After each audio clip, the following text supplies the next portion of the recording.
Hi guys, this is Bell Channel 2018 and welcome back to my vlog.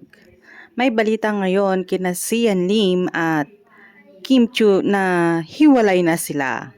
Ito'y matapos ngang burahin ng kapuso actor at director ang lahat ng video at vlogs nila ni Kim na naka-upload sa kanyang YouTube channel.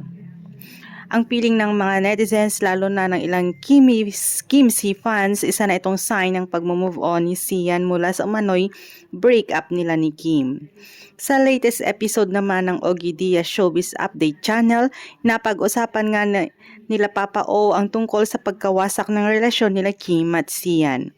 A friend of mine and a friend of Sian and Kim Chu told me na totoong hiwalay na si Kim Chu at si Sian Lim. Di lang maamin ni Kim Chu kasi nga pinaproseso pa ni Kim Chu at ni Sian Lim din, hindi mo rin siya maasahan syempre na magkomento or magbigay ng kanyang statement tungkol dito. Ang sabi ni Papa O, ang pagkakaalam ng friend ko ay nauna ang Katniel bago sila. Pero syempre kinukot ko lang naman yung friend ko, explika pa ng vlogger at komedyante. Pagpapatuloy pa niya, sabi sa akin ng friend ko wala naman daw third party. It's just that parang walang mga plano si Sian sa kanilang 12 years na relationship. Parang hindi niya priority, parang naghihintay lang si Kim ng proposal. 12 years na sila ang say pa ni Ogie. Ilang linggo nang napapabalita na hiwalay na sina Kiam at Sin matapos ang 11 years nilang relasyon na nagsimula pa noong October nang mapansin ng netizens na nagbakasyon ng solo si Kim sa ibang bansa. Nauna rito nag-react na si Kim tungkol sa breakup nila ni Sian sa press con ng Linlang. Aniya, grabe kayo talaga, baka nalilinlang lang kayo. Okay naman po kami ni Si.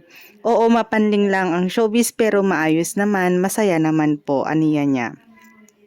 Sa isang hiwalay na interview, muling nagsalita si Kim about it.